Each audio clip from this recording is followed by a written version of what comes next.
I've got about 10 years sober out here in Los Angeles, and I've been in and around the program for probably over 30 years. The first time I made contact with the program, I think I was 17, my parents sent me to a place in Minnesota called Hazleton, which is supposedly one of the best and original rehabs in the country. I don't know. They were good, but it just didn't work for me. But the seed was planted, I guess. And funny enough, just a side note, that was the first place I'd ever heard the term king baby, which is something that Dr. Tebow and Sigmund Freud, and it's talked about a lot in prime time or principles in application. So, and I amassed about, in my 20s, 5 years of sobriety. And I got it basically I went to a meeting every day, and I did prayer on my knees, but I didn't really do the steps, and didn't have sponsees, or I did have a sponsor, but I was doing it half-assed, and I had a lot of good results. My life got really good for those 5 years, really good. Every dream that I had came true. And then I eventually went out, and now I'm back, and I've gotten 10 years. However, my first 7 years in the program out here in LA, I had a sponsor. I was doing the steps. I think I'd gone through the steps 2 or 3 times with 2 or 3 different sponsors in my first 7 years. Going to meetings all the time. I thought I was working the program. And at about 7 years, I had some bad things happen to me, and I had a complete mental breakdown. And I was shocked because I was sober, and I didn't use any drugs or alcohol, and I ended up in the psych ward at USC County, which is the public psych ward, and it's for the criminals. It's for the criminals and the homeless people, and you're tied down on a bed next to, you're tied into a bed. And there's like 30 beds on one side, it's all men, and they're all psychotic men. And the other side of the wall is all women, and they're all tied down as well. And the lights stay on, it's giant fluorescent lights, 24/7. There's no windows, so you don't know if it's daytime or nighttime. No watches, nothing that you could use to hurt somebody. So there's no way of, if you want to go to the bathroom, they have to accompany you into the bathroom and watch you go whatever you're going to go. So for me, this is not where the 12 steps should take me. And the psychiatrist said to me when I was trying to get out, you have to keep convincing them that you're sane enough to get out. So they do a lot of interviews with you to see if you're ready to get out. And they can hold you. The police it was a police intervention. So in California, they can keep you for 72 hours with no court order. And then after they assess you, they can keep you for another 14 days if they so choose. Mm-hmm. So I just wanted to get out of there. I ended up there, and it wasn't the right place for me. But this is in sobriety, 7 years sober, going to meetings, doing the 12 steps, got a sponsor, everything. And in fact, the psychiatrist said to me,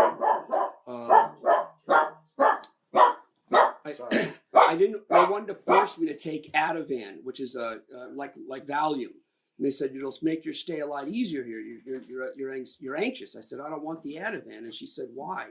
And I said, because I'm sober. I'm in a 12-step program. I don't want to take Ativan because it might mess my sobriety.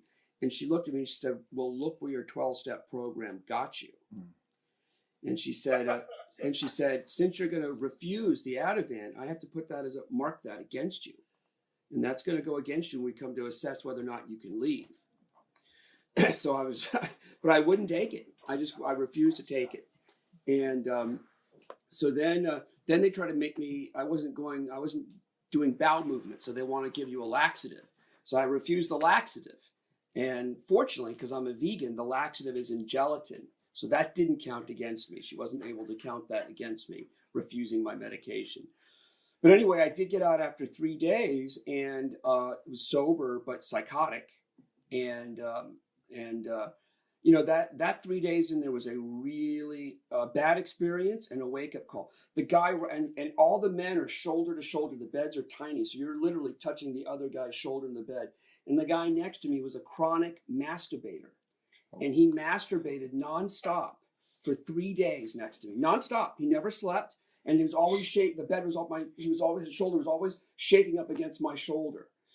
I mean, this was the worst experience I ever had. There was a guy that came in, for the Catholic Church, and he just comes in to distribute stuff, and he doesn't make eye contact with anybody. He just comes in to distribute, like, drop off Bibles and literature for the Catholic Church. And as he was walking by, he did a double take, looked at me twice, and he stopped. And he said, "You don't belong here, do you?" I said, "No, I don't. Can you help me get out?" And he said, "I can't help you get out, but I don't think you belong here. Good luck." And he laughed. So so I got out, and a friend of mine, and it was, the breakdown was terrible because I created my own show, and I sold my own show to National Geographic, a show that I starred in and a show that I created, and I was the executive producer. But I had a breakdown on the set, and I got fired from my own show. And that was amazing. We already shot 2 episodes. So usually once you're on film, they can't fire you. But they fired me, which is incredible. So like I said, I was sober through all this. I'm going to AA meetings. I've got a sponsor. And a friend of mine, when I got out of the psych ward, a friend of mine took me to a primetime meeting. I can't remember which night it was, but it actually led me to Tuesday Night with Big Frank. And I was introduced to a lot of concepts. And Frank's one of the original old guys. They don't care? Okay. Well, he's one of the original primetime guys, if that means anything. But anyway, so he introduced me to a lot of concepts that I'd never heard before, including some Bob Anderson audio CDs that I played in my car. And Bob Anderson spoke about having a violent mind and being sober for 4 years and going to meetings and doing the steps. And he still had a crazy mind. I'd never heard that concept before. I was told you go to meetings, you suit up and you show up, you sit in the front row, half measures are in the back, you get a sponsor, you do the steps, stick with the winners. I was always told, stick with the winners. Which is a crazy concept in AA. We're all there because we're losers, but so anyway, I thought I was doing it, and then I heard all these new concepts that you could be going to AA meetings, you could be doing all these things and still have a crazy, or Bob Anderson called it, a violent mind.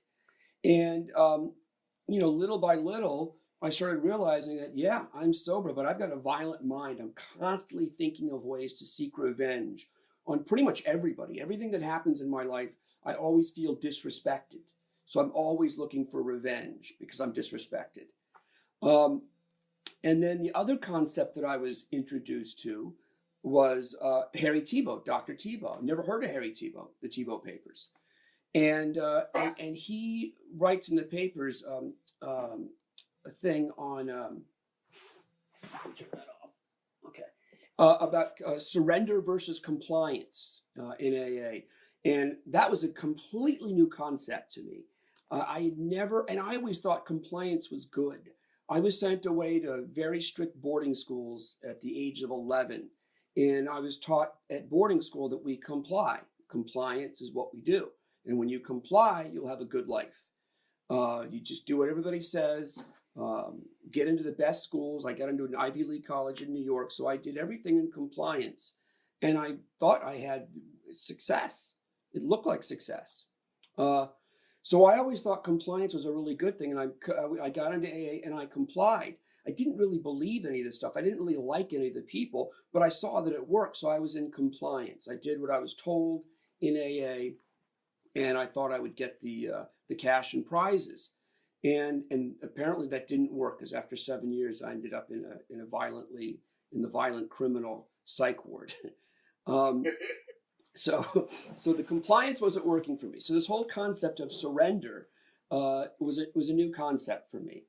And the other thing is, so my first sponsor in prime time was that guy Frank, and he said to me, he said, it looks like you've done everything. You've been to Hazleton, to Betty Ford, to the Meadows. I've been to all the best rehabs in the country, um, and and they didn't do much actually. But I had a lot of knowledge, and I've done, went to all the good meetings, heard all the good speakers in LA, and there's all these well-known circuit speakers, and I hit all those meetings. And so Frank said, we got to work on we got to get you a God. The one thing that you're missing in this whole thing is God. And that's another thing. I was in compliance with God. I'm the kind of guy that God doesn't mean anything to me, or didn't mean anything to me. So if you say to believe in God, I said, sure, I believe in God. Why not? And Bob Anderson talks about that on one of his CDs, that an alcoholic will say anything to get along, to get by. And that was me. I always wanted to get along, get by in life, and I'll agree to anything and comply or whatever. So Frank introduced me to the book Sermon on the Mount to help me get a better concept of a God.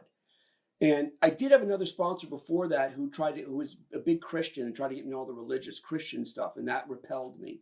I didn't like that at all. But he said the same thing. He said that I seeked a lot of Eastern philosophical,